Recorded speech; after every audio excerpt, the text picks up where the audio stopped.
ಸ್ವಾಮಿಗಳ ಮನಸ್ಸು ಭಾಳ ದೊಡ್ಡದು. ನಾನು ಬರಬೇಕಾದ್ರೆ ಕೇಳಿದೆ, ಎಷ್ಟೊತ್ತು ಮಾತಾಡ್ಬೇಕು ನಾನು ಅಂತ. ಯಾಕೆ ನನಗೆ ಗೊತ್ತು, ಬಂದವರೆಲ್ಲ ಮಕ್ಕಳ ಕಾರ್ಯಕ್ರಮ ನೋಡ್ಲಿಕ್ಕೆ ಬಂದವರು, ಭಾಷಣ ಕೇಳಲಿಕ್ಕಲ್ಲ. ಆದರೂ ಎಷ್ಟೊತ್ತು ಮಾತಾಡಲಿ ಅಂತ ಕೇಳಿದೆ. ಅವ್ರು ಭಾಳ ಚಂದ ಉತ್ತರ ಕೊಟ್ಟರು. ನೀವು ಎಷ್ಟೊತ್ತಾದರೂ ಮಾತಾಡ್ರಿ ಅಂದರು. ಹೀಗೆ ಯಾವುದೋ ಸಭೆಗೆ ಹೋದಾಗ ನಾ ಕೇಳಿದೆ ಮಂದಿನ, ಎಷ್ಟೊತ್ತು ಮಾತಾಡಲಿ ಅಂತ ಕೇಳಿದೆ. ಒಬ್ರು ಎದ್ದು ನಿಂತು ಹೇಳಿದರು, ನೀವು ಎಷ್ಟೊತ್ತಾದರೂ ಮಾತಾಡ್ರಿ, ನಾವು ಅರ್ಧ ತಾಸಿಗೆ ಹೋಗ್ತೀವಿ ಅಂದರು. ಅದು ಹಂಗೆ ಆಗಬಾರ್ದಲ್ಲ ಅಂತ ಹೇಳಿ ಮತ್ತು ಇವತ್ತಿನ ಕಾರ್ಯಕ್ರಮದ ಔಚಿತ್ಯ ನೋಡ್ಕೊಂಡು ಮಾತಾಡಬೇಕು. ನನಗೆ ಖರೇನೆ ಭಾಳ ಸಂತೋಷ ಆಯ್ತು. ಇದು 3ನೇ ವಾರ್ಷಿಕೋತ್ಸವ ಅಂತ ಸಂತೋಷ್ ಹೇಳಿದರು. ಒಂದು ಸಣ್ಣ ಊರೊಳಗೆ ಒಂದು ಸಂಸ್ಥೆ ಬೆಳಿಬೇಕಾದ್ರೆ ಸುಲಭ ಇಲ್ಲ.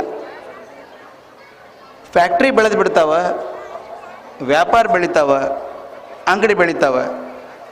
ಸ್ಕೂಲ್ ಬೆಳೆಸೋದು ಅಷ್ಟು ಸುಲಭ ಇಲ್ಲ.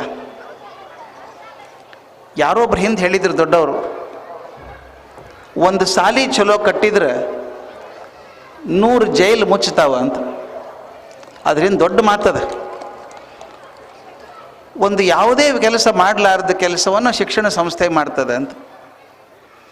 ಯಾರಿಗೆ ಗೊತ್ತು, ಇಲ್ಲಿ ಕಲ್ತಂಥ ಮಗ, ಹುಡುಗ ಅಥವಾ ಹುಡುಗಿ ನಾಳೆ ಭಾರತದ ರಾಷ್ಟ್ರಪತಿ ಆಗ್ಬೋದಲ್ಲ. ಎಲ್ಲೋ ನಾವು ನೋಡೀವಿ, ರಾಮೇಶ್ವರಂದ ಹುಟ್ಟಿದಂಥ ಹುಡುಗ ರಾಷ್ಟ್ರಪತಿ ಅಬ್ದುಲ್ ಕಲಾಂ ಆಗೋದಾದ್ರೆ, ಕೇರಳದ ಒಂದು ಅತ್ಯಂತ ಸಣ್ಣ ಹಳ್ಳಿಗಳು ಹುಟ್ಟಿದಂಥ ಮನುಷ್ಯ ಭಾರತದ ರಾಷ್ಟ್ರಪತಿ KR ನಾರಾಯಣನ್ ಆಗೋದಾದ್ರೆ, ನಮ್ಮೂರಾಗ ಹುಟ್ಟಿದ ಹುಡುಗ ಯಾಕೆ ಆಗಬಾರ್ದು? ಖಾತ್ರಿ ಆಗ್ಲಿಕ್ಕೆ ಸಾಧ್ಯದ. ಅದಕ್ಕೆ ನಾನಿಲ್ಲಿ ಗುರುಗಳು ಭಾಳ ಚಂದ ಹೇಳಿದರು, ಭಾಳ ಮಂದಿ ಟೀಚರ್ಸ್ ಬಂದಾರ ಅಂತ ಮನ್ನಿಕೇರಿ ಸರ್ ಹೇಳಿದರು. ನಾನು ನಿಮ್ಮಲ್ಲಿ ಒಂದೇ ಕೈ ಮುಗಿದು ಬೇಡ್ಕೊಳ್ಳೋದು, ನಮ್ಮ ಹುಡುಗರು ಏನು ಮಾಡ್ತಾವ್ರಿ ಇವು ಅನ್ಬೇಡ್ರಿ. ನಾವು ಸರಿಯಾಗಿ ಪ್ರೀತಿಯನ್ನು ಕಲಿಸಿದ್ರೆ ಈ ಮಕ್ಕಳು ಆ ಶಕ್ತಿ ಹೊಂದುವಂಥ ಶಕ್ತಿ ಎಲ್ಲೋರಿದ್ದಾರೆ ಅವರೆಲ್ಲ. ಹಂಗೆ ಆಗ್ತಾರೆ, ಎಲ್ಲರೂ ಹಂಗೆ ಆಗ್ತಾರೆ ಅಂತ ತಿಳ್ಕೊಂಡೇ ಪಾಠ ಮಾಡೋಣ ಅಂತ ಆಗ್ತಾರೆ. ವಿವೇಕಾನಂದರು ಭಾಳ ಚಂದ ಹೇಳ್ತಿದ್ರು, ನನ್ನ ಮಗ ದಡ್ಡಿದ್ದಾನ ಅಂದರೆ ಅವ ದಡ್ಡಾಗೆ ತೋರಿಸ್ತಾನೆ. ನನ್ನ ಮಗ ದೊಡ್ಡವಾಗ್ತಾನ ಅಂತ ಒಳ್ಳೆ ಮನುಷ್ಯನ ಹೇಳ್ಕೋತ ಹೋದ್ರೆ ಅವನು ದೊಡ್ಡವಾಗೇ ತೋರಿಸ್ತಾನೆ. ನನಗೊಂದು ಆಶಾ, ಇಲ್ಲಿರುವಂಥ ಪಾಲಕರಿಗೆಲ್ಲ ಕೈ ಮುಗಿದು ಬೇಡ್ಕೊಳ್ಳೋದು, ಮಕ್ಕಳನ್ನು ಚೆಂದಾಗಿ ಬೆಳೆಸ್ರಿ. ಅವ್ರಿಗೆಲ್ಲ ಕೊಡ್ತೀರಿ, ಊಟ ಕೊಡ್ತೀರಿ, ಬಟ್ಟೆ ಕೊಡ್ತೀರಿ, ವಸತಿ ಕೊಡ್ತೀರಿ. ಅದ್ರ ಜೋಡಿ ಒಂದು ಸ್ವಲ್ಪ ಸಂಸ್ಕೃತಿ ಮೌಲ್ಯ ಕಲಿಸ್ಬಿಡ್ರಿ ಹುಡುಗರಿಗೆ.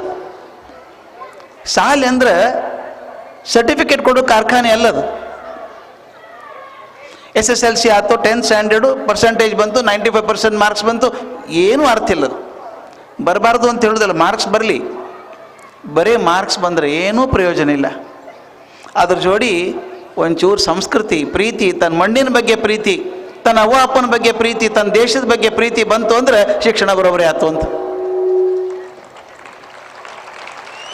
ಈಗ ಮೊನ್ನೆ ನೋಡಲಿಲ್ಲ ನೀವು, ಪೇಪರ್ನಾಗ ನೋಡಿದ್ರಿ, TV ಒಳಗೆ ನೋಡಿದ್ರಿ, ದೊಡ್ಡ ಸ್ಥಾನದಾಗಿದ್ದ ಮನುಷ್ಯ ನಮ್ಮ ದೇಶದ ಮಿಲಿಟ್ರಿ ಸೀಕ್ರೆಟ್ಸ್ ಎಲ್ಲ ಮತ್ತೊಬ್ಬರಿಗೆ ಕೊಡ್ತಾನೆ ಅನ್ನೋದಾದ್ರೆ ಅವ್ನು ಶಿಕ್ಷಣ ಪಡ್ಕೊಂಡ ಅಂತ ಅನ್ನೋದು ಹೆಂಗೆ? ಅವ್ನಿಗೆ ಸರ್ಟಿಫಿಕೇಟ್ ಬಂದದ, ಶಿಕ್ಷಣ ಬರಲಿಲ್ಲ. ಅಂಥ ಶಿಕ್ಷಣ ಸಿಗೋದು ಹೆಂಗೆ ನಮಗೆಲ್ಲ ಮಕ್ಕಳಿಗೆ? ಸ್ನೇಹಿತರೊಂದು ವಿಷಯ ಹೇಳ್ಬೇಕು ನಾನು. 3 ಪದ ಅವ ಕನ್ನಡದಾಗ, ಸಂಸ್ಕೃತದಾಗ ಮತ್ತು ಭಾರತದ ಬಹಳಷ್ಟು ಭಾಷೆಯೊಳಗೆ 3 ಪದ ಅವ. ಪ್ರಕೃತಿ, ಸಂಸ್ಕೃತಿ, ವಿಕೃತಿ ಅಂತ 3 ಪದ ಅವ. ಭಾಳ ಸುಲಭದ ಪದ. ಒಂದು ಪ್ರಕೃತಿ. ಪ್ರಕೃತಿ ಅಂದರೆ ಏನು ನಮ್ಗೆ ಗೊತ್ತದ, ತಾನಾಗಿ ಆದದ್ದು, ಯಾರೂ ಸೃಷ್ಟಿ ಮಾಡಲಿಲ್ಲ. ಅಲ್ಲಿದ್ದಂಥ ಕಲ್ಲು ಬಂಡೆ ಆಗ್ಬೋದು, ಮರ ಆಗ್ಬೋದು, ಗಿಡ ಆಗ್ಬೋದು, ನೀರಾಗ್ಬೋದು, ಇದೆಲ್ಲ ಪ್ರಕೃತಿ. ದಯವಿಟ್ಟು ವಿಚಾರ ಮಾಡಿರಿ, ಊರ ಹೊರಗೊಂದು ದೊಡ್ಡ ಕಲ್ಲು ಬಿದ್ದದ ಅಂತ ತಿಳ್ಕೊರಿ.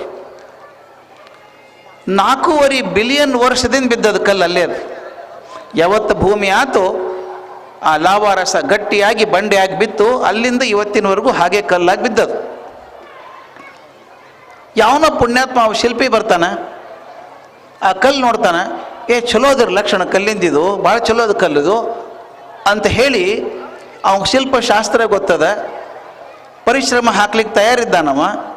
2 ವರ್ಷ ಆ ಶಿಲ್ಪದ ಮೇಲೆ ಸತತ ಕೆಲಸ ಮಾಡ್ತಾನೆ, ತಾನು ಉಳಿ ಸಾಮಗ್ರಿ ತರ್ತಾನೆ, ತನ್ನ ಪರಿವಾರದವ್ರು ಕರ್ಕೊಂಬರ್ತಾನೆ, ಒಂದೇ ಸಮ ಕೆತ್ತಾನೆ ಏಕ ಮನಸ್ಸಿನಿಂದ. 2 ವರ್ಷ ಆದಮೇಲೆ ಒಂದು ಅದ್ಭುತವಾದಂಥ ವಿಗ್ರಹ ಆಗಿ ನಿಂತ್ಕೊಳ್ತದೆ. ಎಲ್ಲರೂ ಪೂಜೆ ಮಾಡ್ತೀವಿ, ಅದು ನಮ್ಮ ಸಂಸ್ಕೃತಿಯ ಪ್ರತೀಕ ಅಂತೀವಿ. ದಯವಿಟ್ಟು ಗಮನಿಸಿ, ಪ್ರಕೃತಿಯಾಗಿದ್ದಂಥ ಬಂಡೆ 2 ವರ್ಷ ಪ್ರಯತ್ನ ಆದಮೇಲೆ ಸಂಸ್ಕೃತಿ ಆಯಿತು. ತನ್ನಷ್ಟಕ್ಕೆ ತಾನೇ ಆಗಲಿಲ್ಲ. ಯಾವತ್ತೂ ಪ್ರಕೃತಿ ತನ್ನಷ್ಟು ತಾನೇ ಎಂದೂ ಸಂಸ್ಕೃತಿ ಆಗೋದಿಲ್ಲ.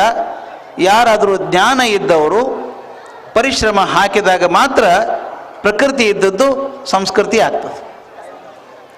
ಆದರೆ ಯಾರೋ ಕಲ್ಲು ನೋಡ್ಬಿಟ್ಟು ಹಾದ್ಯಾಕೆ ಅಡ್ಡು ಬಿದ್ದದ್ರಿ, ಕಲ್ಲಿದು ಒಡೆದು ಹಾಕ್ರಿ, ಇದನ್ನು ಚೂರು ಮಾಡಿರಿ ಅಂಥೇಳಿ ಒಂದು ಶಿಲ್ಪ ಆಗಬಹುದಾಗಿದ್ದನ್ನು ಕಲ್ಲು ಒಡೆದು ಚೂರು ಜಲ್ಲಿ ಮಾಡಿ ಹಾಕಿದ್ರಂದ್ರೆ ಅದನ್ನು ವಿಕೃತಿ ಅಂತ ಕರಿತೀವಿ. ವಿಕೃತಿ ಅಂದರೆ ಏನು ಆಗಬೇಕಾಗಿತ್ತೋ ಅದಾಗಲಾರ್ದೆ ಇನ್ನೇನು ಆಗಿ ಹೋದ್ರೆ ವಿಕೃತಿ ಅಂತ. ನಮ್ಮ ಮಕ್ಕಳದು ಹಾಗೆ ಇದೆ ಸ್ವಾಮಿ. ಆಗ ತಾನೇ ಹುಟ್ಟಿದಂಥ ಮಗು ಅದಲ್ಲ, ಅದು ಪ್ರಕೃತಿ. ಆ ಮಗು ಗಳುದು ಬಿಟ್ರೆ ಇನ್ನೇನೂ ಬರೋದಿಲ್ಲ ಪಾಪ, ಅಸಹಾಯವಾದಂಥ ಮಗು. ಆಗ ತಾನೇ ಹುಟ್ಟಿದಂಥ ಮಗು ಪ್ರಕೃತಿ ಇದ್ದಂಗೆ. ಅದು ಬೆಳೀತಾ ಬೆಳೀತಾ ಅವ್ವ ಅಪ್ಪ ಪರಿವಾರದವರು, ಊರಿನವರು, ಶಾಲಿ ಕಾಲೇಜು ಯೂನಿವರ್ಸಿಟಿ ಸಮಾಜ ಪ್ರಪಂಚ ಎಲ್ಲ ಕಡೆಯಿಂದ ಪಡ್ಕೊಂಡು ಒಂದು 30 ವರ್ಷ ಆಗೋದ್ರಾಗ ಸುಸಂಸ್ಕೃತ ವ್ಯಕ್ತಿ ಅಂತ ಆಗ್ತದೆ. ಪ್ರಕೃತಿಯಾಗಿದ್ದಂಥ ಮಗು 30 ವರ್ಷದಾಗ ಬೆಳೆದು ಸುಸಂಸ್ಕೃತ ವ್ಯಕ್ತಿ ಅಂತ ಆಗಬೇಕಾದ್ರೆ ಆ ಮಗುವಿನ ಮೇಲೆ ಏನೇನು ಸಂಸ್ಕಾರ ಆಗಬೇಕಾಗಿತ್ತೋ ಆ ಸಂಸ್ಕಾರದ ಹೆಸರೇ ಶಿಕ್ಷಣ ಅಂತ. ಶಿಕ್ಷಣ ಅಂದರೆ ಸರ್ಟಿಫಿಕೇಟ್ ಅಲ್ಲ, ಕ್ಲಾಸ್ಗೆ ಹೋಗೋದಲ್ಲ, ಪ್ರಮೋಷನ್ ಅಲ್ಲ. ಆ ಸಂಸ್ಕಾರ ಸಿಗಲಿಲ್ಲ ಅಂದ್ರೆ ಮಗುಗೆ ಬರೀ ಸರ್ಟಿಫಿಕೇಟ್ ಬಂತು, ಆದರೆ ಸಂಸ್ಕಾರ ಬರಲಿಲ್ಲ. ಈ ನಮಗೆ ಬೇಕಾದದ್ದು ಸಂಸ್ಕಾರ ಇರುವಂಥ ಶಿಕ್ಷಣ ಆಗಬೇಕು. ನಾವು ಸುಮಾರು ಶಾಲೆಗೆ ನಾನು ಹೋಗ್ತೀನಿ, ಸುಮಾರು 92 ಶಾಲೆ ಮ್ಯಾನೇಜ್ ಮಾಡ್ತೀನಿ. ಪ್ರತಿಯೊಂದು ಶಾಲೆಯೊಳಗೆ ನಾನು ಹಠ ಹಿಡಿದು ಆ ಪ್ರಿನ್ಸಿಪಾಲ್ರಿಗೆ ಭಾಳ ತ್ರಾಸು ಕೊಡ್ತೀನಿ. ನಾನು ಒಂದು ಕಂಡೀಷನ್ ಇಲ್ಲೂ ನಾನು ಶುರು ಮಾಡ್ತೀನಿ. ನಾಗರಾಜು ಸ್ವಲ್ಪ ಕೈಂಡ್ ಇದ್ದೀನಿ, ಏನೋ ತನಕ ಏನೋ ಭಾಳ ಹಾರ್ಷ್ ಆಗಿಲ್ಲ, ಇನ್ಮೇಲೆ ಶುರು ಮಾಡ್ತೀನಿ. ಶಾಲೆಗೆ ಬರುವಂಥ ಪ್ರತಿಯೊಂದು ಮಗು ಶಾಲೆಗೆ ಬರೋದಕ್ಕಿಂತ ಮೊದಲು ತಾಯಿ ತಂದೆಗೆ ನಮಸ್ಕಾರ ಮಾಡಿ ಬರಬೇಕು. ನೀವು ಅನ್ಬೋದು ಇದಂಥ ಮೂಢನಂಬಿಕೆ ಇದು ಅಂತ. ಮೂಢನಂಬಿಕೆ ಅಲ್ಲ. ಯಾವ ಮನುಷ್ಯ ತಾಯಿ ತಂದೆ ಗೌರವ ಕೊಡೋದಿಲ್ಲ, ಅವ ತನಗೂ ಗೌರವ ಕೊಟ್ಕೊಳ್ಳಿಕ್ಕೆ ಸಾಧ್ಯ ಇಲ್ಲ, ಪ್ರಪಂಚಕ್ಕೂ ಗೌರವ ಕೊಡ್ಲಿಕ್ಕೆ ಸಾಧ್ಯ ಇಲ್ಲ. 100 ಮಂದಿ 100 ಸಲ ಹೇಳ್ಬೋದು ಐ ಲವ್ ಯು ಅಂತ ಹೇಳ್ಬೋದು, ಆದರೆ ನಿಮ್ಮ ತಾಯಿ ತಂದೆಕ್ಕಿಂತ ಪ್ರಪಂಚದಾಗ ಪ್ರೀತಿ ಮಾಡೋರು ಇನ್ನು ಯಾರೂ ಸಿಗ್ಲಿಕ್ಕೆ ಸಾಧ್ಯ ಇಲ್ಲ. ನಾವು ಬಡಿಕೆ ಅನ್ಲದು. ಅದು ಆರ್ಡರ್ ಬೇರೆ ಹಾಕೀನಿ ನಾನು. ತಾಯಿ ತಂದೆ ಅಂತ ಹೇಳಿದೆ, ಮೊದಲು ತಾಯಿ ಆಮೇಲೆ ತಂದೆ. ತಾಯಿ ಕರುಳು ಯಾರಿಗೂ ಸಿಗೋದು ಸಾಧ್ಯ ಇಲ್ಲ ರೀ. ಆ ಪ್ರೀತಿ ಅಂತಃಕರಣ ಯಾರಿಗೂ ಸಿಗೋದು ಸಾಧ್ಯ ಇಲ್ಲ. ಅಂಥ ತಾಯಿಗೆ ನಾವು ಬೈತೀವಲ್ಲ, ನಿನಗೇನು ತಿಳಿ ಸುಮ್ಕೊಡುವೆ, ನಿನಗೇನು ತಿಳಿತು ಸುಮ್ಕೊಡು ಅಂತೀವಿ ನಾವು. ಆಕೆಗೆ ನಿಮ್ಮ ಹಂಗೆ ಸೈನ್ಸ್ ಗೊತ್ತಿರಲಿಕ್ಕಿಲ್ಲ, ವಿಜ್ಞಾನ ಹೊಸದು ಸೋಷಿಯಲ್ ಸೈನ್ಸ್ ಗೊತ್ತಿರಲಿಕ್ಕಿಲ್ಲ, ಟೆಕ್ಸ್ಟ್ ಬುಕ್ ನಾಲೆಜ್ ಇರಲಿಕ್ಕಿಲ್ಲ. ಆದರೆ ಆಕೆಗಿರುವಂಥ ಪ್ರಪಂಚ ಜ್ಞಾನದಲ್ಲ, ಅದಕ್ಕಿಂತ ಮುಖ್ಯವಾಗಿ ನಿಮ್ಮ ಬಗ್ಗೆ ಇರುವಂಥ ಅನ್ಯಾದೃಶ್ಯವಾದಂಥ ಪ್ರೀತಿ ಅದಲ್ಲ, ಅದು ಸಾಕು, ಇನ್ನೇನೂ ಬೇಕಾಗಿಲ್ಲ. ನಾವೆಲ್ಲ ದೊಡ್ಡ ದೊಡ್ಡ ಮಾತಾಡ್ತೀವಿ ರೀ, ಆದ್ರೆ ತಾಯಿ ಬಗ್ಗೆ ಪ್ರೀತಿ ತೋರಿಸ್ಬೇಕು ಅಂತ ಗೊತ್ತಾಗೋದಿಲ್ಲ ನಮ್ಗೆ. ಅದನ್ನು ಕಲಿಸೋದು ಯಾವಾಗ ಕಲಿಸ್ಬೇಕು ನಾವು? 30 ವರ್ಷ ಆದ್ಮೇಲಲ್ಲ, 3 ವರ್ಷಕ್ಕೆ ಶುರು ಮಾಡ್ಬೇಕು ಹುಡುಗರಿಗೆ. ಈಗ ಶುರು ಮಾಡಿರಿ. ನಿನ್ನ ತಾಯಿ ದೇವರಿದ್ದಂಗೆ, ಆಕಿ ದೇವ್ರು ಕಾಣಿಸ್ತಾನೋ ಬಿಡ್ತಾನೋ ಗೊತ್ತಿಲ್ಲ, ಈಗ ತಾಯಿಯನ್ನು ನೋಡಿದ್ರೆ ಸಾಕು, ದೇವ್ರನ್ನ ನೋಡೋ ಕಾರಣ ಇಲ್ಲ ಅಂತ ಶುರು ಮಾಡಿರಿ. ನಾಳೆ ದೊಡ್ಡವಾದ್ಮೇಲೆ ತಂದೆ ತಾಯಿನ ಕಾಳಜಿ ಮಾಡ್ತಾನ. ಇಲ್ಲಾಂದ್ರೆ ನಾವೇನು ಮಾಡ್ತೀವಿ ಗೊತ್ತದ, ಮಕ್ಕಳನ್ನೆಲ್ಲ ತಯಾರು ಮಾಡಿ ಎಕ್ಸ್ಪೋರ್ಟ್ ಮಾಡಿಬಿಡ್ತೀವಿ ಬೇರೆ ದೇಶಕ್ಕೆ.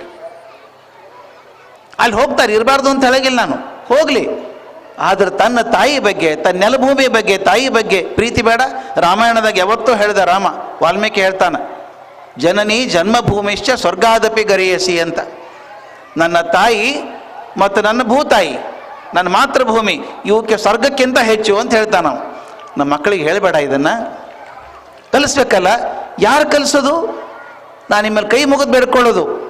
ನಮ್ಮ ಟೀಚರ್ಸ್ ಏನಿದ್ದೀವಿ ನಾವೇ ಕಲಿಸ್ಬೇಕು, ಬೇರೆ ಹಾದಿಲ್ಲ. ಯಾಕಂದ್ರೆ ನೀವು ಗುರುಸ್ಥಾನದಾಗ ನಿಂತೀರಿ, ಮಕ್ಕಳು ನಿಮ್ಮ ನಮಸ್ಕಾರ ಮಾಡ್ತಾವೆ. ಇನ್ನೊಂದು ಗೊತ್ತದ, ತಂದೆ ತಾಯಿ ಇದ್ದೀರಿ ನೀವು ಹೇಳಿದ್ದನ್ನು ಹುಡುಗರು ಒಪ್ಪಲಿಕ್ಕಿಲ್ಲ, ಮನ್ಯಾಗ ಅವ್ವ ಅಪ್ಪ ಹೇಳಿದ್ದನ್ನು. ಆದರೆ ಶಾಲ್ಯಾಗ ಟೀಚರ್ ಹೇಳಿದ್ದನ್ನು ಒಪ್ತಾರೆ. ಎಷ್ಟೊಸ್ತಲ್ಲಿ ನೋಡಿ ನಾನು ಅವ್ವ ಅಪ್ಪ ಕರ್ಕೊಂಬರ್ತಾರೆ ಹುಡುಗರನ್ನ, ನಮ್ಮ ಹುಡುಗ ಒಂದು ಸ್ವಲ್ಪ ಬುದ್ಧಿ ಹೇಳ್ರಿ ಸರ ಅಂತಾರೆ.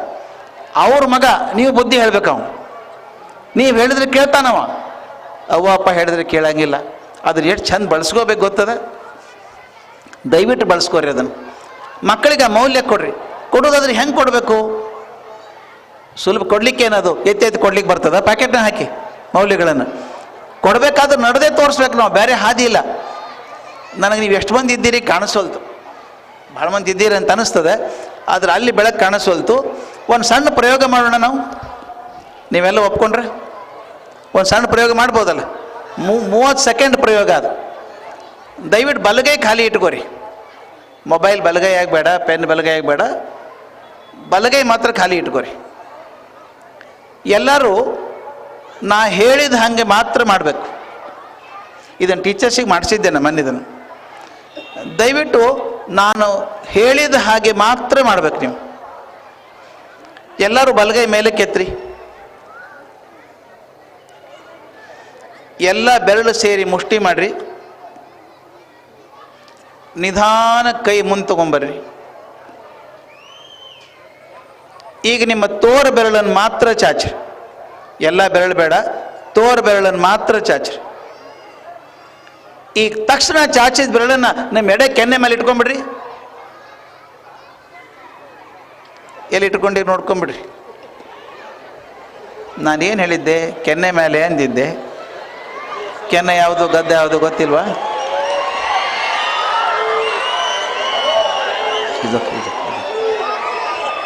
ನಾನು ಹಿಂಗೆ ಈ ಲೈಟ್ ಕವರ್ ಮಾಡಿಕೊಂಡ್ರೆ ನಿಮ್ಮ ಮಾರೆಲ್ಲ ಕಾಣಿಸ್ತದೆ ನನಗೆ.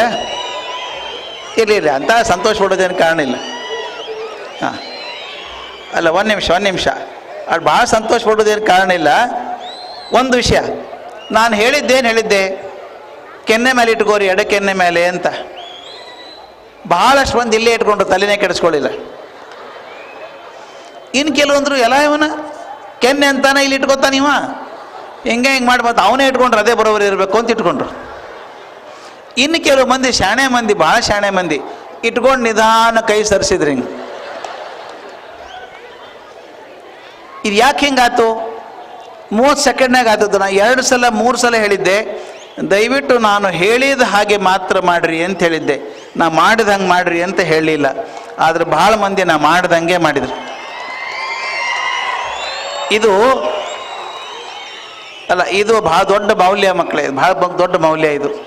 ಜನ ನೀವು ಹೇಳಿದ ಹಂಗೆ ಮಾಡೋದಿಲ್ಲ, ಮಾಡ್ದಂಗೆ ಮಾಡ್ತಾರೆ. ಅದಕ್ಕೆ ಹೇಳೋದು ಮೌಲ್ಯ ಅಲ್ಲ, ಮಾಡೋದು ಮೌಲ್ಯ. ದಯವಿಟ್ಟು ನಡೆದು ತೋರಿಸ್ಬೇಕು. ನನಗೊಬ್ಬರು ಭಾಳ ಭಜಾ ಇದು, ಅಪ್ಪ ಮನೆಗೆ ಬರ್ತಾನೆ, ಮಗ ಹೇಳ್ತಾನೆ ಸುಳ್ಳು ಹೇಳಬಾರ್ದು ಮಗನ ಅಂತಾನೆ. ಹ್ಞೂ ಅಪ್ಪ ಅಂತಾನವ.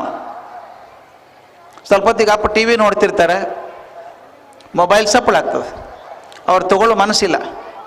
ಹೆಂಡ್ತಿ ಹೇಳ್ತಾರೆ ಇಲ್ಲ ಅಂತ ಹೇಳ್ಬಿಡು, ಮಲ್ಕೊಂಡಾರ ಅಂತೇಳು ಅಂತ. ಅಪ್ಪಕ್ಕೆ ಹೆಂಡ್ತಿ ಹೇಳ್ತಾರೆ ಮಲ್ಕೊಂಡಾರ ಅಂತ ಹೇಳ್ತಾನೆ. ಹುಡುಗ ಅಪ್ಪನ ಮಾರಿ ನೋಡ್ದ, ಅಪ್ಪ ಆಗಳು ಹೇಳಿದ್ದೇನು ಸುಳ್ಳು ಹೇಳಬಾರ್ದು ಅಂತಿದ್ದ. ಈಗ ಅಷ್ಟೇ ಅಲ್ಲ, ಅವನ ಕಡೆಯಿಂದ ಸುಳ್ಳು ಹೇಳಿಸ್ತಾನೆ.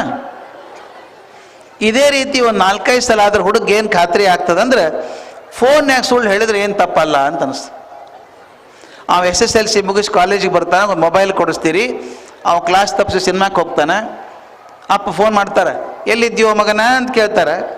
ಆ ಫೋನ್ ಮುಚ್ಚಿಬಿಟ್ಟು ಅಪ್ಪ ಸ್ಪೆಷಲ್ ಕ್ಲಾಸ್ ನೋಡ್ತದೆ ಆಮೇಲೆ ಫೋನ್ ಮಾಡ್ತೀನಿ ಅಂತಾನೆ. ಅವ್ನು ಸುಳ್ಳು ಹೇಳಿ ಕಲಿಸಿದವ್ರು ಯಾರು? ನಾವೇ ತಾನೇ. ಆದ್ದರಿಂದ ನಿಮ್ಮ ಮಕ್ಕಳು ಖರೆ ಹೇಳಬೇಕಂದ್ರೆ ನಾವು ಮೊದಲು ಖರೆ ಹೇಳಬೇಕು. ಮಕ್ಕಳು ನಿಮ್ಮ ಕಾಲಿಗೆ ನಮಸ್ಕಾರ ಮಾಡಬೇಕು ಅಂದ್ರೆ ನೀವು ದೊಡ್ಡವ್ರ ಮನೆ ನಮಸ್ಕಾರ ಮಾಡಬೇಕು. ನೀವು ಮನ್ಯಾಗ ವಾತಾವರಣ ಸೃಷ್ಟಿ ಮಾಡಲಾರ್ದ ನೀವೇನೂ ಮಾಡ್ಲಿಕ್ಕೆ ಸಾಧ್ಯ ಇಲ್ಲ. ಅದಕ್ಕೆ ಈ ಮೌಲ್ಯಗಳನ್ನು ನಡೆದೇ ತೋರಿಸ್ಬೇಕಾಗ್ತದೆ. ಆಗೋದಿಲ್ಲ, ಬರೀ ನೀವು ಬಾಯಲ್ಲಿ ಹೇಳಿದ್ರೆ ಯಾರೂ ಕೇಳೋದಿಲ್ಲ ನಿಮ್ಮನ್ನು.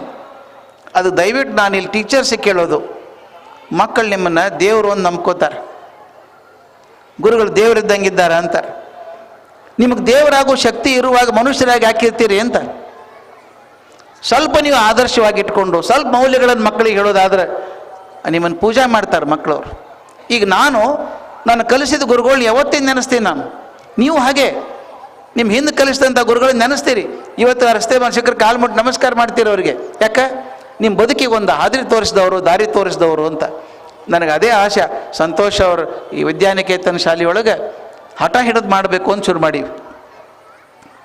ಮಕ್ಕಳಿಗೆ ಶಿಕ್ಷಣ ಕೊಡೋಣಂತ. ಆ ABCD ಎಲ್ಲಿ ಹೋಗೋದಿಲ್ಲ ಅವು, ಇರುವ 26 ಪಾಪ ಅವಕ್ಕೆ 27ನೇದು ಅಕ್ಷರ ಇಲ್ಲ ಅವಕ್ಕೆ, ಇರೋದು 26. ಅದಕ್ಕೆ ಯಾಕೆ ಅಷ್ಟು ಒದ್ದಾಡಬೇಕು? ಬರ್ತದೆ. ನಿಮ್ಮಲ್ಲಿ ಒಂದು ವಿನಂತಿ ಅದ ನನಗೆ, ಎಸ್ಪೆಷಲಿ ತಾಯಂದ್ರಿಗೆ ಜಾಸ್ತಿ, ತಂದೆಯರು ಜಾಸ್ತಿ ತಲೆ ಕೆಡಿಸ್ಕೊಡೋದಿಲ್ಲ. ಈ ಹೆಣ್ಮಕ್ಳು ಶಾಲೆಗೆ ಬಂದುಬಿಟ್ಟು ಏನು ರೀ ಸರ ಆ ಶಾಲೆ ಆಗ್ತಾರೆ ಕ್ಯೂ ತನಕ ಬಂದಾರ, ನೀವಿನ್ನ ಕೇದಾಗಿದ್ದೀರಿ.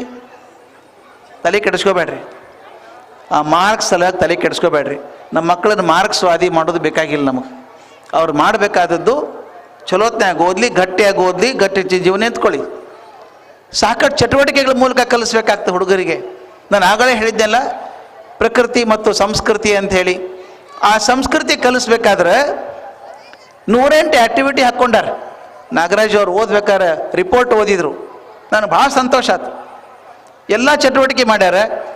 ಇನ್ನೊಂದು ಒಳ್ಳೆ ಕೆಲಸ ನನಗೆ ಭಾಳ ಇಷ್ಟ ಆದದ್ದಂದ್ರೆ ಮಕ್ಕಳನ್ನು ಕರ್ಕೊಂಡು ಬೇರೆ ಬೇರೆ ಕಡೆ ಹೋಗ್ಯಾರ. ಥ್ಯಾಂಕ್ಸ್ ಹೇಳ್ಬೇಕು ಜನಕ್ಕೆ. ನಿಮ್ಮಲ್ಲಿ ಪೊಲೀಸ್ ಆಫೀಸರ್ ಇರ್ತಾರೆ, ಯಾರೂ ಥ್ಯಾಂಕ್ಸ್ ಹೇಳೋದಿಲ್ಲ ರೀ ಅವ್ರಿಗೆ. ಥ್ಯಾಂಕ್ಸ್ ಹೇಳ್ಬೇಕು ಹೋಗಿ. ಅವ್ರು ಕೆಲಸ ಮಾಡ್ತಾರೆ, ಮನೆಯಾಗ ನಿದ್ದೆ ಮಾಡ್ತೀರಿ ನೀವು ಆರಾಮಾಗಿ, ಅವ್ರಿಗೆ ಥ್ಯಾಂಕ್ಸ್ ಹೇಳಬೇಕು. ನಿಮ್ಮಲ್ಲಿ ಬ್ಯಾಂಕ್ನವ್ರು ಇದ್ದಾರೆ, ಅವ್ರು ಥ್ಯಾಂಕ್ಸ್ ಹೇಳ್ರಿ. ರಸ್ತೆ ಮಗ್ಲಿಗೆ ತರಕಾರಿ ಮಾಡ್ತಾರಲ್ಲ, ಅವ್ರು ಥ್ಯಾಂಕ್ಸ್ ಹೇಳ್ರಿ. ಅವ್ರು ಎಷ್ಟು ಕಷ್ಟಪಟ್ಟಾರ. ಈ ಕೃತಜ್ಞತೆ ಹೇಳೋದಲ್ಲ, ಒಂಚೂರು ಕಲಿಸ್ಬೇಕು ಮಕ್ಕಳಿಗೆ. ಅದು ಮಕ್ಕಳು ಮಾಡ್ಕೊಂಡವ. ಐ ಟೆಲ್ ಯು, ಅವ್ರು ಎಂದೂ ಮರಲಿಕ್ಕೆ ಸಾಧ್ಯ ಇಲ್ಲ. ಅದ್ರ ಇನ್ನೊಂದು ವಿಷಯ ಹೇಳಬೇಕು ಸ್ನೇಹಿತರೆ, ನಾನು ಹೇಳಬೇಕಂತ ವಿಚಾರ ಮಾಡ್ಕೊಂಡು ಬಂದೆ ನಿಮ್ಗೆ ಹೇಳಬೇಕಂಥೇಳಿ. ಇದು ನನ್ನ ಭಾಳ ಮನಸ್ಸಿಗೆ ಹತ್ತಿದಂಥ ವಿಷಯ. ಇದು ಮನುಷ್ಯ ಸಂಬಂಧಗಳು ಭಾಳ ವೀಕ್ ಆಗ್ಲಿಕ್ಕೆ ಹತ್ಯಾವೆಲ್ಲ, ಅಶಕ್ತ ಆಗ್ಲಿಕ್ಕೆ ಹತ್ಯಾವ. ತಂದೆ ತಾಯಿ ನಡುವೆ ಪ್ರೀತಿ, ಗಂಡ ಹೆಂಡತಿ ನಡುವಿನ ಪ್ರೀತಿ ಗಟ್ಟಿಯಾಗಿ ಉಳಿವಲ್ತು. ಉಳಿಬೇಕಾದ್ರೆ ಏನು ಮಾಡಬೇಕು? ನನಗಿವತ್ತು ಹುಚ್ಚಿಡ್ದದ್ದು ಅದೇನೆ, ಮನುಷ್ಯ ಸಂಬಂಧಗಳನ್ನು ಗಟ್ಟಿ ಮಾಡಬೇಕಾಗ್ಯದ. ನಾನು ಅಮೇರಿಕಾದಾಗ ಪಾಠ ಮಾಡುವಾಗ ಅಲ್ಲ ಹುಡುಗಿ ನಾನು ಪ್ರಶ್ನೆ ಕೇಳಿದ್ಲು, ನೀವು ಮದುವೆಯಾಗಿ ಎಷ್ಟು ವರ್ಷ ಆಯ್ತು ಅಂತ ಕೇಳಿದ್ಲು ನನಗೆ. 2 ವರ್ಷದಿಂದ, ಅದು 38 ವರ್ಷ ಆಯ್ತು ಆ ಲಗ್ನ ಆಗಿ ಅಂತ ಹೇಳಿದೆ. ಆಕೆಗೆ ಆಶ್ಚರ್ಯ ಆಗೋತು. ಅದೇ ಹೆಂಗಸಿನ ಜೋಡಿ 38 ವರ್ಷ ಇದ್ದೀರಿ ಅಂದ್ಲು. ನಮ್ಮಲ್ಲಿ ಅದು ವಾರ್ಷಿಕ ಪ್ರೋಗ್ರಾಮ್ ಅಲ್ವಾ, ಒಮ್ಮೆ ಮದುವೆ ಆಗೋರು ನಾವು, ವಾರ್ಷಿಕ ಪ್ರೋಗ್ರಾಮ್ ಏನಲ್ಲ. ಇಲ್ಲ ಭಾಳ ಸಂಭ್ರಮ ಪಡಬೇಡ್ರಿ, ವಾರ್ಷಿಕ ಪ್ರೋಗ್ರಾಮ್ ಅಲ್ಲಿದು ಅಂತ ಹೇಳಿದೆ. ನಾನು ಹೇಳಿದೆ ನನ್ನ ಬಗ್ಗೆ ಆಶ್ಚರ್ಯ ಪಡಬೇಕಾಗಿಲ್ಲ, ನನ್ನ ಅಜ್ಜ ಅಜ್ಜಿ 75 ವರ್ಷ ಗಂಡ ಹೆಂಡತಿಯಾಗಿ ಬದುಕಿದ್ರು ಅಂದ. ಆಕೆಗೆ ಆಶ್ಚರ್ಯ 75 ವರ್ಷ ಹೆಂಗಿದ್ರು, ಜಗಳಾಡ್ಲಿಲ್ಲೇನವರು ಅಂತ ಕೇಳಿದ್ಲು. ಜಗಳಾಡ್ತಿದ್ರು ಅಂತ ಹೇಳಿದೆ. ಅವ್ರು ಜಗಳಾಡಿದ್ರೆ 7 ಜನ್ಮದ ವೈರಿ ಜಗಳಾಡ್ದಂಗೆ ಜಗಳಾಡ್ತಿದ್ರು. ಆದರೆ ಅದೊಂದು ಕ್ಷಣ ಮಾತ್ರ, ಮತ್ತು ಮರುಕ್ಷಣಕ್ಕೆ ಆ ಪ್ರೀತಿ ಬರಬೇಕು. ನಮ್ಮ ಅಜ್ಜ ಧಾರವಾಡದಾಗ ಒಂದು ವಠಾರದಾಗಿದ್ವಿ ನಾವು. ವಠಾರ ಅಂತಿರ್ತಾಳೆ, 8-10 ಮನೆ ಇರ್ತಾವಲ್ಲಿ. ಅಲ್ಲೊಂದು ಬಾವಿ ಮಗ್ಲು ಮಾವಿನ ಗಿಡ, ಅದು ಬಿಡ್ಕೊಂಡು ಕಲ್ಲಿನ ಬೆಂಚ್ ಇತ್ತು. ನಮ್ಮ ಅಜ್ಜನ ಸಿಂಹಾಸನದು. ಮುಂಜಾನೆ 6 ಗಂಟೆಗೆ ಪೇಪರ್ ಬಂದಾಗ ಭಕ್ತಿಯಿಂದ ಓದ್ತಿದ್ದ. ಅವ ಎಡಿಟರ್ ಸಹಿತ ಸೀರಿಯಸ್ ಆಗಿ ಓದ್ತಿದ್ನೋ ಎಲ್ಲ ಗೊತ್ತಿಲ್ಲ. ಹೆಸರು ಹಿಡ್ಕೊಂಡು ಮುದ್ರಿಸಲ್ಪಟ್ಟಿತ್ತು, ಅಲ್ಲಿ ತನಕ ಓದವ. ಮಧ್ಯಾಹ್ನದಾಗ ಮತ್ತೊಂದು ನಿದ್ದೆ ತೆಗೆದ ಮೇಲೆ 2 ಗಂಟೆಗೆ ಮತ್ತೊಮ್ಮೆ ಓದ್ಲಿಕ್ಕೆ ಶುರು ಆ ಪೇಪರು. ಆಗ ಓದ್ಬೇಕಾದ್ರೆ ಮಾತ್ರ ನಮ್ಮ ಅಜ್ಜಿ ಎಲ್ಲಿ ಹಾಕಿರುವಳಕ್ಕೆ ಹಿಡ್ಕೊಂಡು ಕರ್ಕೊಂಬರ್ತಿದ್ದ, ಬೆಂಚ್ ಮೇಲೆ ಕೂಡಿಸ್ಕೊಳ್ಳೋ, ಕೂಡು ಪೇಪರ್ ಓದ್ತೀನಿ ಕೂಡು ಅನ್ನೋ. ನಮ್ಮ ಅಜ್ಜಿದೊಂದು ವಿಶೇಷ ಅಂದ್ರೆ, ಆಕೆ ಸಣ್ಣ ಹುಡುಗಿದ್ದಾಗೇನೋ ಹಾವು ಕಚ್ಚಿಬಿಡುತ್ತಂತ ಆಕೆಗೆ.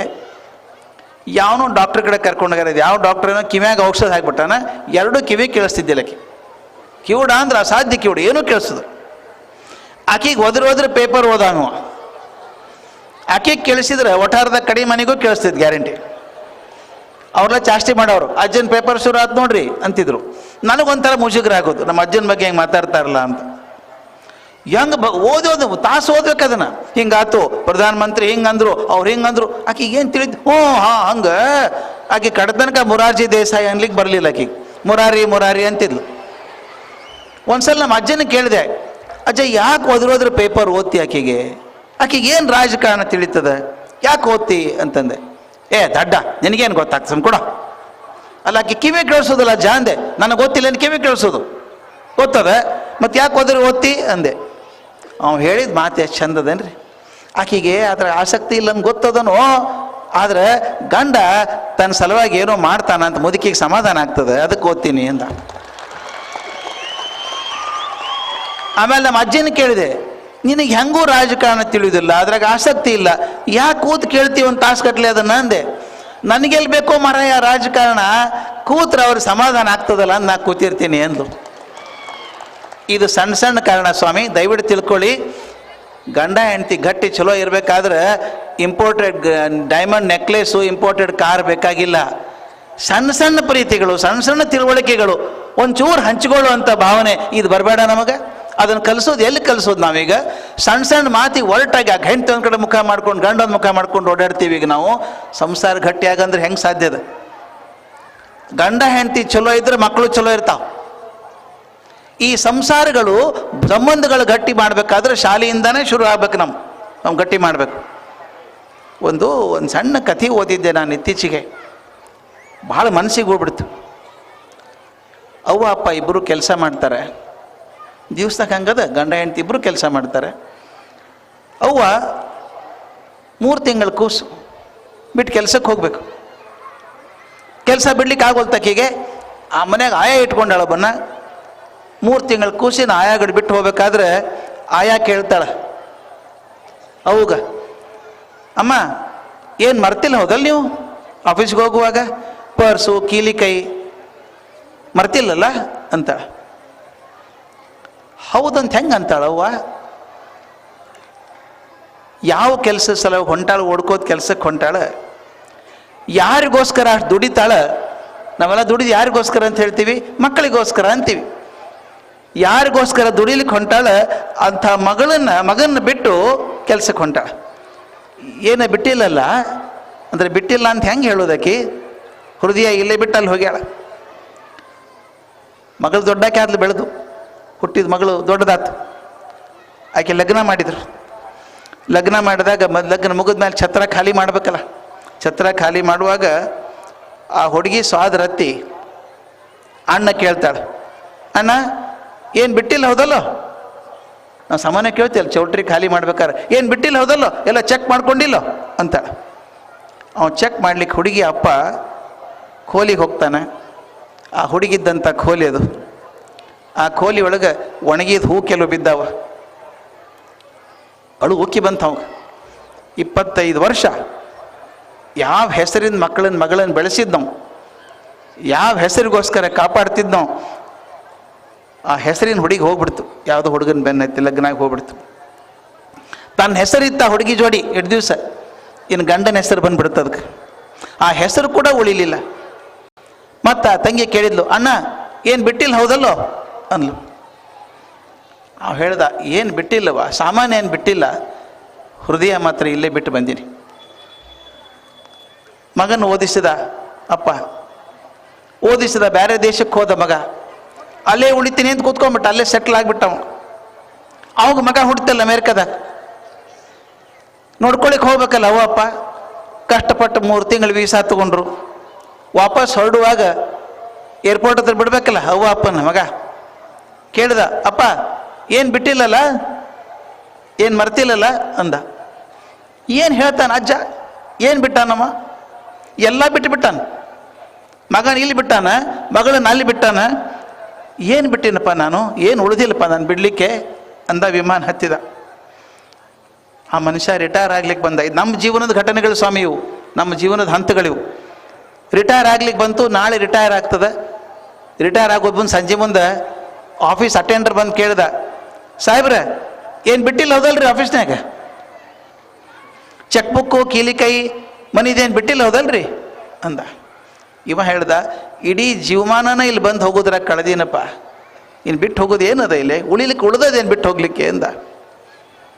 ಅಪ್ಪ ತೀರ್ಕೊಂಡ. ಮಗ ಅಮೇರಿಕಾದಿಂದ ಬಂದ, ಕ್ರಿಯೆ ಮಾಡ್ಲಿಕ್ಕೆ ಬಂದ. ಸ್ಮಶಾನದಾಗ ಹೋಗಿ ಅಗ್ನಿ ಹಚ್ಚಿದ ಅಪ್ಪನ ದೇಹಕ್ಕೆ. ವಾಪಸ್ ಬರುವಾಗ ಕತ್ತು ತಿರುಗಿಸಿ ನೋಡ್ದ. ಗೆಳೆಯ ಕೇಳ್ದ, ಏನಾರ ಮರ್ತಿಯೇನೋ, ಏನಾರ ಬಿಟ್ಟು ಬಂದಿಯೇನೋ ಅಂತ ಕೇಳ್ದ. ಆಗ ಅವ ಹೇಳಿದ, ಏನು ಉಳಿದಿಲ್ಲಪ್ಪ, ಈಗ ಬಿಟ್ಟು ಬರಲಿಕ್ಕೂ ಏನು ಉಳಿದಿಲ್ಲ. ಏನು ಉಳಿದದೋ ಅದು ನನ್ನ ಹೃದಯದಾಗ ಮಾತ್ರ ಇರ್ತದೆ, ಏನು ಹೊರಗೆ ಸಿಗ್ಲಿಕ್ಕೆ ಸಾಧ್ಯ ಇಲ್ಲ. ದಯವಿಟ್ಟು ಸ್ವಲ್ಪ ಸಮಯ ಮಾಡ್ಕೊಂಡು ನೋಡ್ರಿ, ನಿಮ್ಮ ಪರಿವಾರ ನೋಡ್ಕೊಡ್ರಿ. ಗಂಡ ಹೆಂಡತಿ ಮಕ್ಕಳು ಒಂದು ಕಡೆ ಕೂತು ವಿಚಾರ ಮಾಡಿ. ಯಾವ್ಯಾವುದೋ ಕಾರಣಕ್ಕೆ ಯಾವ್ಯಾವ ದಿಕ್ಕಿಗೆ ಓಡಿ ಹೊಂಟೀವಿ ನಾವು, ಸಂಬಂಧಗಳೇ ಗಟ್ಟಿ ಆಗವಲ್ಲು. ಯಾವುದೋ ವಿಚಾರ ಮಾಡ್ತೀನಿ, ಇದನ್ನು ಬಿಟ್ಟು ಹೋಗ್ತೀನಿ, ಮತ್ತೊಂದು ವಿಚಾರ ಮಾಡ್ತೀನಿ, ಮಕ್ಕಳನ್ನು ಬಿಡ್ತೀನಿ. ಕಡೆಗೆ ಜೀವನದಾಗ ಉಳಿದದ್ದೇನು ಅಂತ ವಿಚಾರ ಮಾಡಬೇಕು.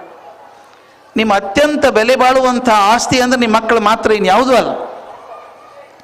ಆ ಮಕ್ಕಳನ್ನ ಗಟ್ಟಿ ಇಟ್ಕೊರಿ.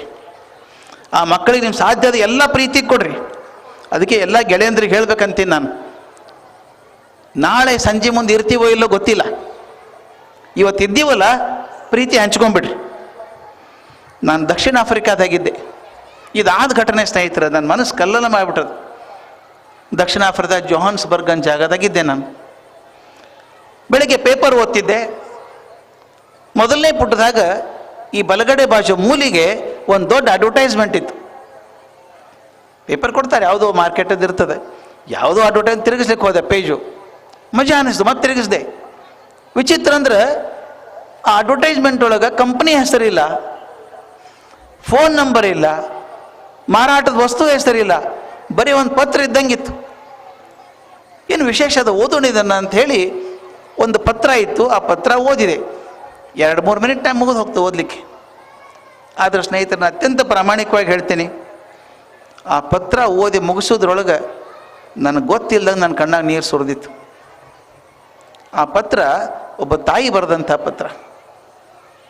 ಇಂಗ್ಲೀಷ್ನ ಪತ್ರ, ನಾನು ಕನ್ನಡದಾಗ ಹೇಳ್ತೀನಿ. ಮೈ ಡಿಯರ್ ರೀಡರ್, ನನ್ನ ಪ್ರೀತಿಯ ಓದುಗ, ಆಕೆ ಬರೆದದ್ದು. ಮೊದಲನೇ ಸೆಂಟೆನ್ಸ್ ಓದಿದಾಗ ಎದೆ ಗುಂಡು ಹೊಡೆದಂಗೆ ಆಯ್ತು ನನಗೆ.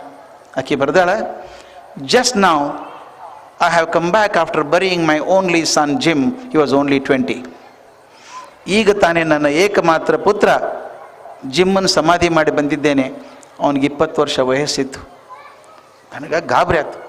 ಯಾವ ತಾಯಿ ಬರೀತಿದ್ದಾಳ್ರಿ, 20 ವರ್ಷದ ಒಬ್ಬನೇ ಮಗನ ಕಳ್ಕೊಂಡು ಬಂದು ಪೇಪರಿಗೆ ಬರೀತಾರೆ ಯಾರಾದರೂ ಪತ್ರ? ಯಾಕೆ ಬರೆದ್ಲು? ಓದ್ಲಿಕ್ಕೆ ನಾನು. ಆಕೆ ಹೇಳ್ತಾಳೆ, ನನ್ನ ಮಗ ಸಾಲಿಯೊಳಗೆ ಕಷ್ಟ ಭಾಳ ಆಯ್ತು, ಓದಿನಾಗ ಮುಂದೆ ಇದ್ದಿದ್ದಿಲ್ಲ ನನ್ನ ಮಗ, ಏನೋ ಲರ್ನಿಂಗ್ ಡಿಸಬಿಲಿಟಿ ಇತ್ತು, ಅವ್ನಿಗೆ ಆಗಲಿಲ್ಲ ಸರಿಯಾಗಿ ಓದಲಿಕ್ಕೆ. ಪರೀಕ್ಷೆದ ನಪಾಸ್ ಆಗ್ತಿದ್ದ, ಟೀಚರ್ ಬೈತಿದ್ರು, ಬೈಸ್ಕೋತಿದ್ದ, ಕಷ್ಟಪಟ್ಟ ಹೆಂಗೋ ಮಾಡಿ 12ನೇ ಕ್ಲಾಸ್ ಪಾಸ್ ಆದ. ಯಾವುದೋ ಕೆಲಸ ಸೇರ್ಕೊಂಡ, ಕೆಲಸ ಮಾಡ್ತಾನೆ. ಖರೆ ಹೇಳಿ, ಅವನ ಹೇರ್ ಸ್ಟೈಲ್ ನನಗೆ ಇಷ್ಟ ಆಗ್ತಿದ್ದಿಲ್ಲ, ಅವನ ವಿಚಿತ್ರ ಡ್ರೆಸ್ ಇಷ್ಟ ಆಗ್ತಿದ್ದಿಲ್ಲ, ಕೊಳಕ್ಕೆ ಸಾಕ್ಸ್ ಅಂತಂದು ಕಾಟಿನ್ ಕೆಳಗೆ ಹಾಕ್ತಿದ್ದ, ಅದು ಇಷ್ಟ ಆಗ್ತಿದ್ದಿಲ್ಲ, ರೂಮ್ನಾಗ ಜೋರ್ಲೆ ರೇಡಿಯೋ ಹಚ್ತಿದ್ದ, ಅದು ಇಷ್ಟ ಆಗ್ತಿದ್ದಿಲ್ಲ. ಆದರೆ ಇವತ್ತು ಅದು ಯಾವುದಕ್ಕೂ ಅರ್ಥ ಇಲ್ಲ, ಯಾಕಂದ್ರೆ ನನ್ನ ಮಗನೇ ಇಲ್ಲ. ಕೆಲ್ಸಕ್ಕೆ ಹೋದ ನನ್ನ ಮಗ ನಿನ್ನೆ ಹೇಳ್ದ, ಅಮ್ಮ ನಾ ರಾತ್ರಿ 8 ಗಂಟೆಗೆ ಬರ್ತೀನಿ, ಊಟ ಮಾಡೋಣ ಅಂತ ಹೇಳಿ ಹೋದ. ಆತ್ಮಗನ ಕಾಯ್ತೀನಿ ನಾನು ಒಂದೆ. ಎಲ್ಲಿದ್ದು ಫೋನ್ ಮಾಡಿದ್ನೋ ಮಹಾತ್ಮಾವ, 7:15 ಫೋನ್ ಮಾಡಿದ, ಅಮ್ಮ ನನಗೋಸ್ಕರ ಕಾಯಬೇಡ, ಇನ್ನೊಂದು ಕೆಲಸ ಬಂದದ, ಅದು ಮುಗಿಸ್ಕೊಂಡು ಬರೋದು ಲೇಟ್ ಆಗ್ತದೆ ನನಗೆ ಅಂದ. ಇಲ್ಲೋ ನಾ ಕಾಯ್ತೀನಿ ಮಗು, ಬಾ ನೀನು ಒಂದೆ. ನಾನು ಬೇಡಮ್ಮ, ಎಷ್ಟೊತ್ತಿಗೆ ಬರ್ತೀನಿ ಗೊತ್ತಾಗೋದಿಲ್ಲ, ನೀ ಊಟ ಮುಗಿಸು, ನಾ ಬರ್ತೀನಿ ಅಂದ. ಆತಪ್ಪ ಹುಷಾರಾಗಿ ಹೋಗ್ಬಾ ಅಂತ ಹೇಳಿದೆ. ನಾನು ಫೋನ್ ಇಡ್ಲಿಕ್ಕೆ ಹೋದಾಗ ಅವ್ನು ಜೋರಾಗಿ ಕೂಕ್ಕೊಂಡ, ಅಮ್ಮ ಫೋನ್ ಇಡಬೇಡ, ನಿನಗೊಂದು ವಿಷಯ ಹೇಳಬೇಕಂತ ಕೂತೀನಿ ನಾನು. ಅದು ಯಾಕೋವ 6 ತಿಂಗಳಿಂದ ನಿನಗೆ ಹೇಳಬೇಕು ಅನ್ನಿಸ್ತದೆ, ಹೇಳಲಿಕ್ಕೆ ಆಗೋಲ್ತು. ನಾಳೆಗೆ ತುದಿ ತನಕ ಮಾತು ಬರ್ತಾವೋ, ಹೊರಗೆ ಬರವಲ್ಲು. ಈಗ ಹೇಳ್ಬೇಕು ಅನ್ಸೋದು ಹೇಳ್ಬಿಡ್ತೀನಿ, ಕೇಳಿಬಿಡು ಅಂದ. ಏನು ಅಂತ ಮಾತು ಅಂದ್ಲಕ್ಕೆವ್ವ. ಅಮ್ಮ ನಿನ್ನಂಥ ತಾಯಿ ಪ್ರಪಂಚದಾದ್ಯಂತ ಅಡ್ಡಾಡಿದ್ರೂ ಸಿಗೋದು ಸಾಧ್ಯ ಇಲ್ಲಮ್ಮ ನನಗೆ. ಎಷ್ಟು ಕಷ್ಟಪಟ್ಟಿದ್ದು ನನ್ನ ಸಲುವಾಗಿ ನೀನು. ನನಗೆ ಶಾಲೆಯಾಗ ಓದ್ಲಿಕ್ಕಾಗಲಿಲ್ಲ, ಟೀಚರ್ ಕರೆದ್ರೆ ನೀ ಮಾರಿ ಕೆಂಪು ಮಾಡ್ಕೊಂಡು ಹೋಗಿ ಬೈಸ್ಕೊಂಡು ಬಂದೆ ನನ್ನ ಸಲುವಾಗಿ. ನನ್ನ ಗೆಳೆಯರ ಮನೆಗೆ ಹೋಗಿ ಅವ್ರ ನೋಟ್ಬುಕ್ ಇಸ್ಕೊಂಬಂದು, ಅವ್ರ ಪುಸ್ತಕ ಇಸ್ಕೊಂಬಂದು, ನನ್ನ ಮಗ್ಳು ಕೂತು ರಾತ್ರಿ ಎಲ್ಲ ಚಾ ಮಾಡಿ ಓದ ಹುಡುಗ, ನಿನ್ನ ಸಲುವಾಗಿ ಓದ್ತೀನಿ ಬಾರೋ ನಾನು ಅಂತ ಒದ್ದಾಡಿದಿ. ನನ್ನ ಸಲುವಾಗಿ ಕಷ್ಟಪಟ್ಟದಕ್ಕೆ ಮಿತಿನೇ ಇಲ್ಲಮ್ಮ ನೀನು ಅಂತ ಹೇಳ್ದ. ಅಮ್ಮ ನಿನ್ನಂಥ ತಾಯಿ ಪ್ರಪಂಚದಾಗ ಸಿಗ್ಲಿಕ್ಕೆ ಸಾಧ್ಯ ಇಲ್ಲ, ನೀ ಹೆಂಗಿದ್ದೀಯಲ್ಲ ಅದಕ್ಕೆ ದೇವರು ಧನ್ಯವಾದ ಒಪ್ಪಿಸ್ತೀನಿ, ನಾನು ನಮಸ್ಕಾರ ತಗೋ ಅಂತ. ಇದೆಲ್ಲ ಯಾಕೆ ಮಾಡ್ತೀಯ ಹುಡುಗ ಅಂದೆ ನಾನು ಹೇಳ್ಬೇಕು ಮಾಡಿದ್ದು. ಇಲ್ಲಪ್ಪ ನಿನ್ನಂಥ ಮಗ ಸಿಗೋದು ಸಾಧ್ಯ ಇಲ್ಲ ಅಂತ ಹೇಳ್ಬೇಕಂತಿದ್ದೆ, ಅಷ್ಟ್ರಾಗ ಫೋನ್ ಇಟ್ಬಿಟ್ಟಿದ್ದವ. ಮುಂದೆ 1 ತಾಸಿನ ಮೇಲೆ ನನಗೆ ಫೋನ್ ಬಂತು, ಜೋಹಾನ್ಸ್ಬರ್ಗ್ ಪೊಲೀಸ್ ಸ್ಟೇಷನಿಂದ ಫೋನು. ನಿಮ್ಮ ಮಗ ಹೋಗ್ತಿದ್ದಂಥ ಮೋಟ್ರ್ ಸೈಕಲಿಗೆ ಅಪಘಾತ ಆಗ್ಯದ, ನಿಮ್ಮ ಹುಡುಗ ದೊಡ್ಡ ಪೆಟ್ಟಾಗ್ಯದ, ಹಾಸ್ಪಿಟ್ಲಿಗೆ ಕರ್ಕೊಂಬರ್ತೀವಿ, ನೀವು ಬರ್ರಿ ಅಂತ. ನಾನು ಹೃದಯ ಕೈಯಾಗಿ ಹಿಡ್ಕೊಂಡು ಓಡಿ ಹೋದೆ. ನಾನು ಒಬ್ಬನೇ ಮಗ ಏನಾದೀತೋ ಅಂತ ಓಡಿ ಹೋದೆ. ತೋರಿಸ್ತಾರೆ ಇಂಟೆನ್ಸಿವ್ ಕೇರ್ ಯೂನಿಟ್ನಾಗ ಮಲ್ಕೊಂಡು ನನ್ನ ಮಗ. ಆ ಕಾಜಿನ ಕಿಟಕಿಯಾಗಿ ನೋಡಿದಾಗ ಆಕ್ಸಿಜನ್ ಹಾಕ್ಯಾರ. ಸಾವಿನ ಜೋಡಿ ಹೋರಾಟ ನಡೆಸ್ಯ ನನ್ನ ಮಗ. ಹೊರಗೆ ಕೂತ್ಕೊಂಡು ದೇವ್ರಿಗೆ ಬೇಡ್ಕೊಂಡೆ, ಅವಾಗ ಏನಾದದ್ದು ನನಗಾಗಲಿ ಮಾರಾಯ, ನನ್ನ ಮಗ ಆಗೋದು ಬೇಡ, ಆ ಪೆಟ್ ನನಗಾಗಲಿ, ಆ ನೋವು ನನಗೆ ಬರಲಿ ಅಂತ ಬೇಡ್ಕೊಂಡೆ. ಆದ್ರೆ ದೇವ್ರಿಚ್ಛೆ ಹಂಗಿತ್ತು ಗೊತ್ತಿಲ್ಲ. ಬೆಳಗಿನ ತನಕ ಮುಂಜಾನೆ 10 ಗಂಟೆ ತನಕ ನನ್ನ ಮಗ ಸಾವಿನೊಡನೆ ಹೋರಾಟ ಮಾಡಿದ. 10 ಗಂಟೆಗೆ ಸಾವಿಗೆ ಶರಣಾಗ್ಬಿಟ್ಟ. ನಾ ಯಾಕೆ ಈ ಪತ್ರ ಬರೀಲಿಕ್ಕತ್ತೀನಿ? ನನ್ನ ಮಗ ಹೇಳಿದ್ನಲ್ಲ, ಅಮ್ಮ ನಿನ್ನಂಥ ತಾಯಿ ಇನ್ಯಾರೂ ಇಲ್ಲ ಅಂತ ಹೇಳಿದ್ನಲ್ಲ, ಆ ಕಡಿ ಮಾತು ನಾ ಬದುಕಿರೋ ತಂಗ ನನ್ನ ಕಿವ್ಯಾಗ ಗುಯ್ಗೊಡ್ತದೆ. ಸಾಕಷ್ಟು ನನಗೆ ಬದುಕಲಿಕ್ಕೆ ಸಾಕು. ಸಾಯು ತನಕ ನನ್ನ ಕಿವ್ಯಾಗ ಅವ್ನು ಹೇಳಿದಂಥ ಮಾತು ಗುಣಗ್ತಾ ಇರ್ತದೆ ನನಗೆ, ಸಾಕ ಮಾತು. ಆದ್ರೆ ನಾನು ನನ್ನ ಮಗ ಹೇಳ್ಬೇಕಂತ ಮಾಡಿದ್ದೆ, ನೀನಂತ ಮಗ ಇಲ್ಲ ಹುಡುಗ ಅಂತ ಹೇಳ್ಬೇಕಂತ ಮಾಡಿದ್ದೆ. ಆದರೆ ಇಟ್ಬಿಟ್ಟಿದ್ದ ಫೋನ್ ಅವ್ನು ಹೇಳಲಿಕ್ಕೆ ಆಗೋದಿಲ್ಲ, ನನಗೆ ಎಂದೂ ಹೇಳಲಿಕ್ಕೆ ಆಗೋದಿಲ್ಲ ನನಗೀಗ. ಈ ಪತ್ರ ಯಾಕೆ ಬರ್ದೀನಿ ಗೊತ್ತದೇನು? ನನ್ನ ಮಗ ಹೇಳಲಿಕ್ಕೆ ನನ್ನ ಕಡೆ ಟೈಮ್ ಇಲ್ಲ. ಆದರೆ ನಿಮಗೆ ಟೈಮ್ ಅದ, ನಿಮಗೆ ಟೈಮ್ ಅದ ರೀ ಮಕ್ಕಳಿಗೆ ಹೇಳಲಿಕ್ಕೆ. ಹೇಳ್ರಿ ಕೂಡಿಸ್ರಿ. ಯಾಕಂದ್ರೆ ನಾನು ಹೇಳಿದ್ನಲ್ಲ, ನಿಮ್ಮ ಮಕ್ಕಳಿಗಿಂತ ದೊಡ್ಡ ಆಸ್ತಿ ನಿಮ್ಮ ಕಡೆ ಯಾವುದೂ ಇಲ್ಲ. ಆ ಮಕ್ಕಳನ್ನ ಆಸ್ತಿ ಮಾಡಿರಿ, ಮುಂದೆ ಕೂಡಿಸ್ರಿ, ಮೌಲ್ಯದ ಬಗ್ಗೆ ಹೇಳ್ರಿ, ದೇಶದ ಬಗ್ಗೆ ಹೇಳ್ರಿ, ಮತ್ತೊಬ್ಬರ ಬಗ್ಗೆ ಕೆಟ್ಟ ಮಾತಾಡೋದು ಬೇಡ.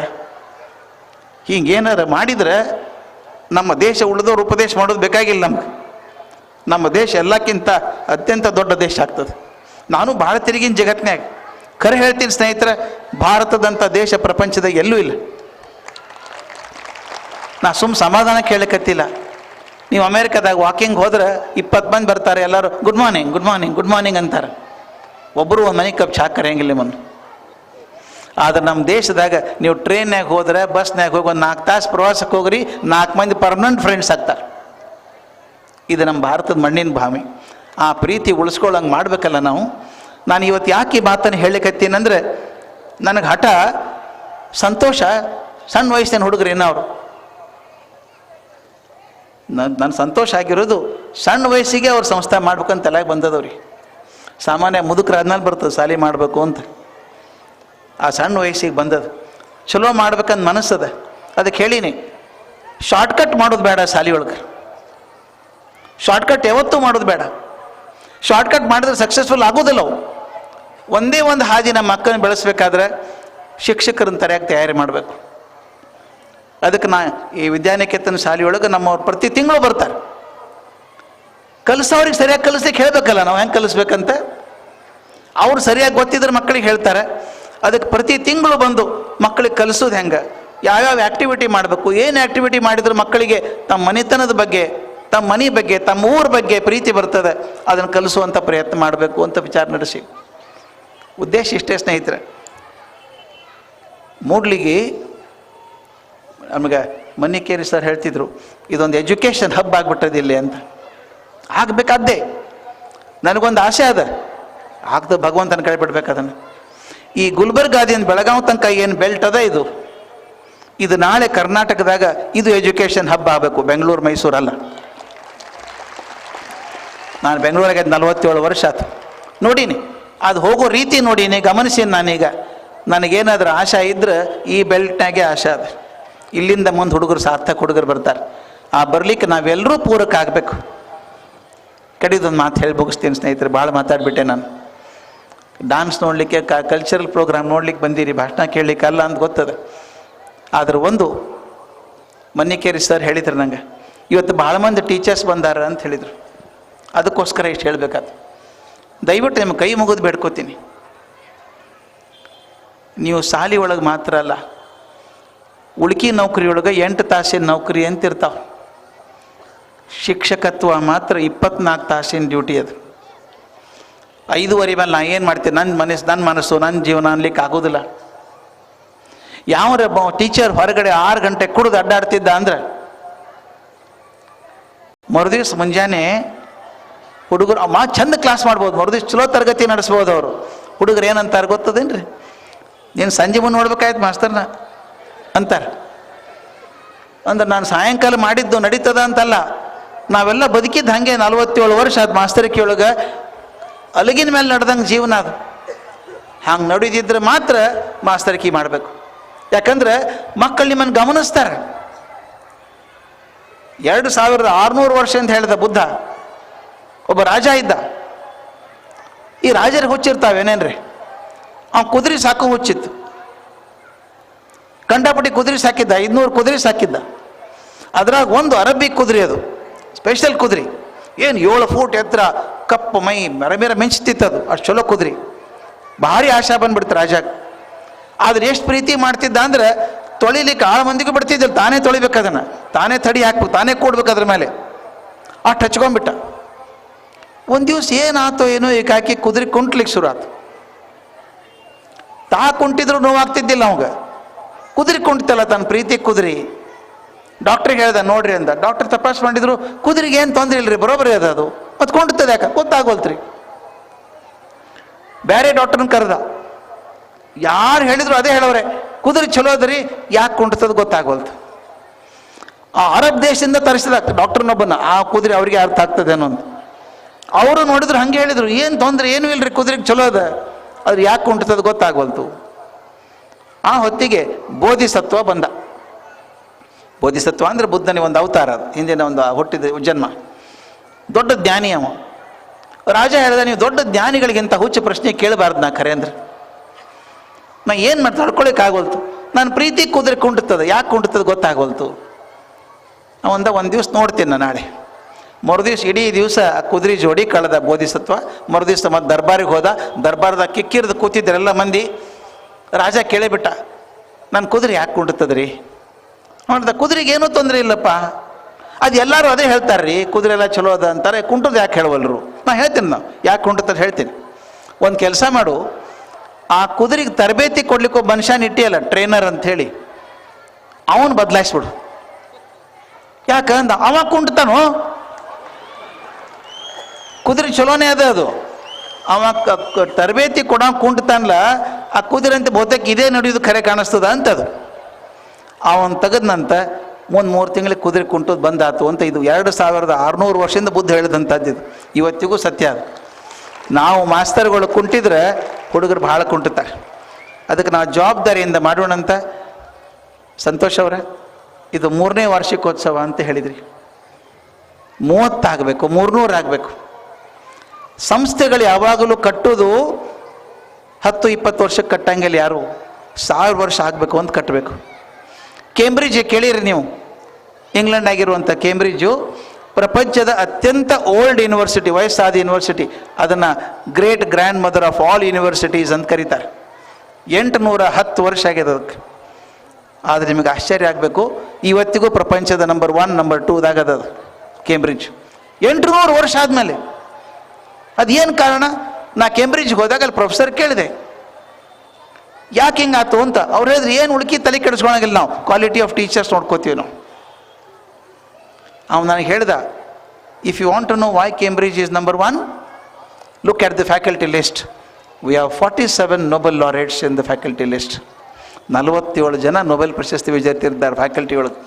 ಅದರಿಂದ ಸಂಸ್ಥೆ ನಂಬರ್ 1 ಆಗೋದು. ಅದಕ್ಕೆ ನನಗೆ ಹೇಳೋದು, ನಮ್ಮ ಎಲ್ಲ ಶಿಕ್ಷಕರನ್ನ ಸರಿಯಾಗಿ ತರಬೇತಿ ಕೊಟ್ಟು ತಯಾರಿ ಮಾಡಿದ್ರೆ ನಮ್ಮ ಮಕ್ಕಳಿಗೆ ಒಳ್ಳೆಯ ಅವಕಾಶ ಸಿಗ್ಲಿಕ್ಕೆ ಚಾನ್ಸ್ ಅದ. ಗುರುಗಳ ಆಶೀರ್ವಾದ ಅದ. ನನಗೆ ಇವತ್ತು ಮುಂಜಾನೆಯಿಂದ ಭಾಳ ಸಂತೋಷ ಆದದ್ದಂದ್ರೆ, ಮುರ್ನಾಳ್ ಸಾಹೇಬ್ರ ಜೋಡಿ ಇದ್ದದ್ದು ಮುಂಜಾನೆ ಹಿಡ್ಕೊಂಡು. ಪಾಪ ಅವ್ರ ಬಗ್ಗೆ ಬೇಸರ ಆಗ್ತದೆ ನನಗೆ. ಮುಂಜಾನೂ ನಾನು ಭಾಷಣ ಕೇಳಬೇಕಾಯ್ತು, ಸಾಯಂಕಾಲನೂ ಕೇಳಬೇಕಾಯ್ತವ್ರು. ಬೆಳಗ್ಗೆ ಬೆಳಗಾವಿದಾಗ ಜೋಡಿ ಇದ್ವಿ, ಈಗ ಇಬ್ಬರು ಕೂಡ ಇಲ್ಲಿ ಬಂದ್ವಿ. One of the finest officers. ನಿಮ್ಮ ಪುಣ್ಯ ಅಂತ ಹೇಳ್ಬೇಕು ನಾ ಈ ಊರಿಂದು. ಯಾಕಂದ್ರೆ ಚಲೋ ಎಜುಕೇಷನ್ ಆಫೀಸರು, ಚಲೋ ಪೊಲೀಸ್ ಆಫೀಸರ್ ಇಬ್ಬರು ಒಂದೇ ಸಲ ಸಿಕ್ಕಾರೆ ನಿಮಗೆ. ಭಾಳ ಚಲೋ ಪುಣ್ಯ ಅದು. ಸಾಮಾನ್ಯ ಸಿಗೋದು ಭಾಳ ಅಪರೂಪ. ಮತ್ತು ಮ್ಯಾಲೆ ಗುರುಗಳ ಆಶೀರ್ವಾದ ಅದ, ಅದ್ರ ಜೊತೆಗೆ ಸಂತೋಷ್ ಅವರ ಆರೋಗ್ಯ ಅದ, ತಾರುಣ್ಯ ಅದ. ಇವೆಲ್ಲ ಸೇರಿ ಸಂಸ್ಥೆಯನ್ನು ಚೆನ್ನಾಗಿ ಬೆಳೆಸಲಿ ಭಗವಂತ ಅಂತ ಪ್ರಾರ್ಥನೆ ಮಾಡಿ, ನಿಮ್ಮೆಲ್ರಿಗೂ ಭಗವಂತ ಒಳ್ಳೇದು ಮಾಡಲಿ. ಹೊಸ ವರ್ಷ ಈಗ ಶುರು ಆಗ್ಯದ, ಅಂದರೆ ಆಂಗ್ಲ ರೀತಿಯಿಂದ ಹೊಸ ವರ್ಷ ಅದು. ಸಂಕ್ರಾಂತಿ ಆಗ್ಯದ ಮೊನ್ನೆ. ಅವೆಲ್ಲವೂ ನಿಮಗೆ ಶುಭವನ್ನು ತರಲಿ, ಮನೆಯಲ್ಲಿ ಸಂತೋಷ ತರಲಿ, ನಿಮ್ಮ ಬಂಧಗಳನ್ನು ಗಟ್ಟಿ ಮಾಡಲಿ. ಸಂಸಾರದ ಬಂಧನ, ಊರಿನ ಬಂಧನ ಅದೆಲ್ಲ ಗಟ್ಟಿ ಆಗಲಿ ಅಂತ ಅಪೇಕ್ಷೆ ಮಾಡ್ತಾ ನಾನು ಮಾತು ಮುಗಿಸ್ತೇನೆ. ನಮಸ್ಕಾರ.